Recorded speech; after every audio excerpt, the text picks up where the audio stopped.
한 학생이 손을 들었다. 비록 그는 하급 신분 계층 사람들이 책 때문에 공동체의 시간을 낭비하도록 그냥 내버려 두면 안 된다는 사실을 잘 알고 있었지만, 또한 그들이 지닌 조건 반사를 풀어버리는 바람직하지 못한 결과를 유발할 책을 읽게 될 위험성이 항상 존재한다는 점도 쉽게 납득이 갔지만, 그래도 그렇다. 그는 꽃에 대해서는 이해가 가질 않았다. 왜 델타들에게 심리적으로 꽃을 좋아하지 않도록 유도하려고 그렇게 애를 쓰는가? 참을성을 보이며 부화본부 국장이 차근차근 설명했다. 아이들이 장미꽃을 보면 기겁해서 비명을 지르게끔 조건 반사를 유도해 놓은 까닭은 고등 경제 정책을 기초로 삼은 조처였다. 별로 오래전 일은 아니었지만 감마들과 델타들과 심지어는 엡실론들까지도 그때는 꽃을, 특히 온갖 야생화를 좋아하도록 유도를 받았었다. 그들에게 기회가 생길 때마다 시골로 나가기를 원하게 만들어서 운송수단을 소비하게끔 하자는 생각에서였다. 그런데 그들이 운송수단을 소비하지 않던가요?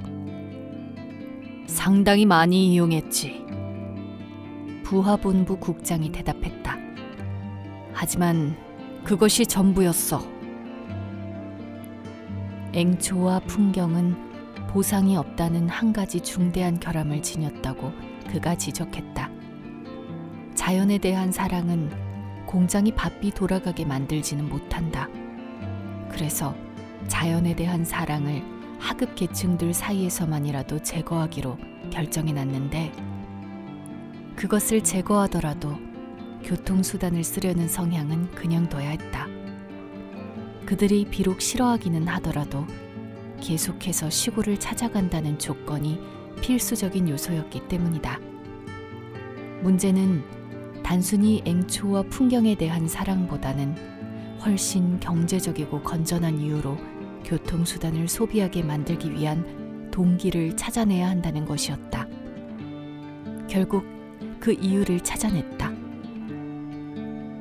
우리는 대중이 시골을 증오하도록 유도한다. 국장이 결론을 내렸다. 하지만 동시에 우리는 그들이 시골에서 벌어지는 모든 운동 경기를 좋아하도록 유도한다.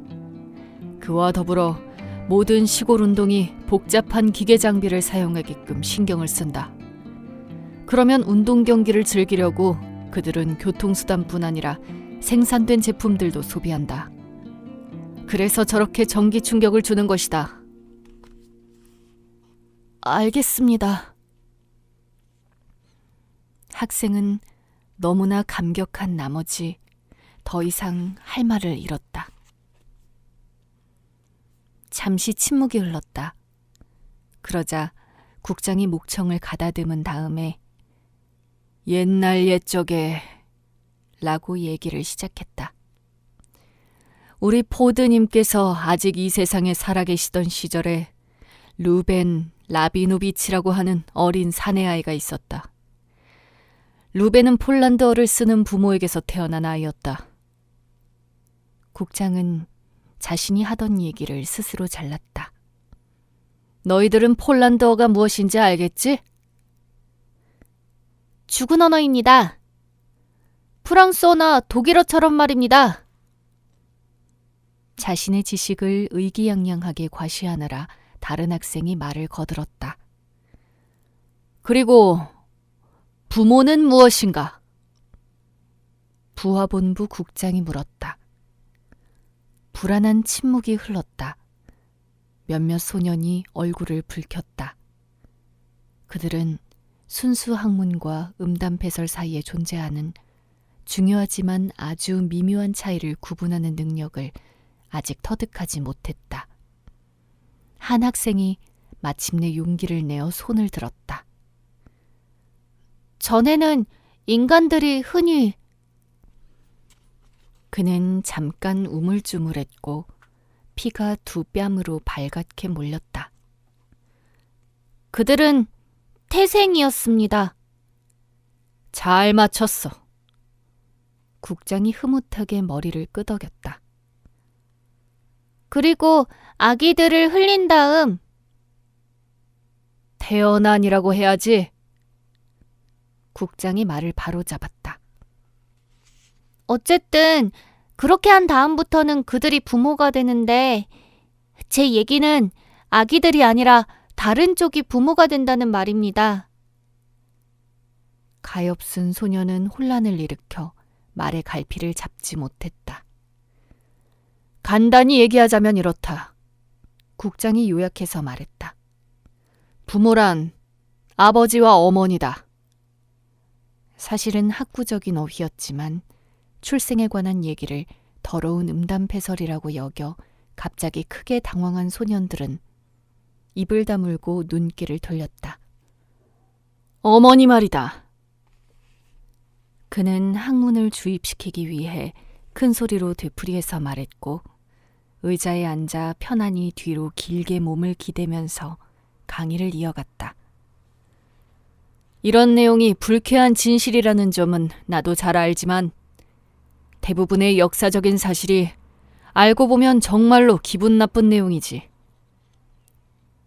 그는 어린 루벤의 얘기로 되돌아갔다. 어느 날 저녁 그의 거시기와 거시기가 자칫 부주의한 나머지 어린 루벤의 방에 라디오를 그냥 켜놓은 채로 나오고 말았다. 너희들도 틀림없이 잘 기억하겠지만 추악한 모체 태생으로 생식이 이루어지던 그 시절에는 아이들이 국립습성훈련본부가 아니라 항상 부모의 손에서 자랐단다.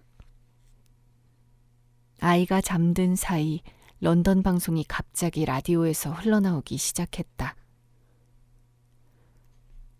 전해오는 근거가 확실한 얘기에 의하면 그의 거시기와 거시기가 깜짝 놀라게도 어린 루벤은 이튿날 아침잠에서 깨어 괴짜 늙은이 조지 버나드 쇼가 널리 알려진 버릇을 잘 살려가며 자신의 천재성에 관해 방송에서 늘어놓은 기나긴 강연을 한마디도 빼놓지 않고 그대로 반복했다는 것이다.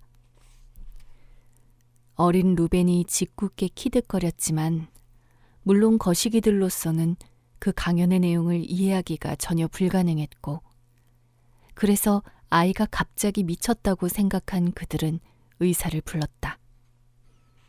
다행히 영어를 잘 알아들었던 의사는 그 연설이 어젯밤에 쇼가 방송했던 내용이라는 사실을 깨닫고 무슨 상황이 벌어졌는지 납득했다. 그래서 그 얘기를 편지로 써서 의학신문에 기고했다. 잠을 자는 동안 가르친다는 원칙, 즉 최면학습의 원칙은 그렇게 발현되었다. 부하본부 국장은 의미심장하게 말을 중단했다. 원칙은 발견했지만 그 원칙이 제대로 유용하게 응용될 때까지는 오래고도 오랜 세월이 흘러야만 했다.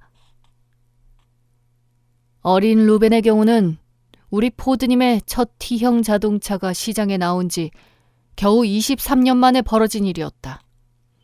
그렇지만 학생들은 맹렬히 써내려갔다. 최면학습 포드기원 214년에 처음 공식적으로 썼음. 그 이전에는 왜 안 썼을까? 두 가지 이유. 이런 조기의 실험들은 방향을 잘못 잡았어. 부하본부 국장이 말했다. 사람들은 최면학습이 지적 교육을 위한 수단이 될 수 있으리라고 생각했지. 오른쪽에 어린 사내아이 하나가 잠이 들어 침대 언저리로 오른쪽 팔이 뻗어나와 손이 축 늘어졌다. 근처 상자의 측면에 뚫린 동그란 창살을 통해 나지막한 목소리가 얘기를 들려준다. 나일강은 아프리카에서 가장 길고 세계의 모든 강들 가운데 두 번째로 길다. 비록 그 길이가 미시시피, 미주리 강보다는 짧지만 나일은 위도 35도에 뻗어 있는 유역의 길이로 인해 내만에 있어서는 모든 강들 가운데 으뜸이다.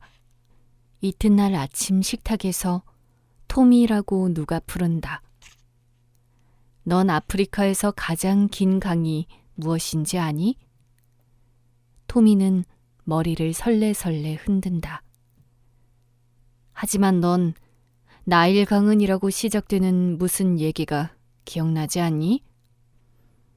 나일 강은 아프리카에서 가장 길고 세계의 모든 강들 가운데 두 번째로 길다.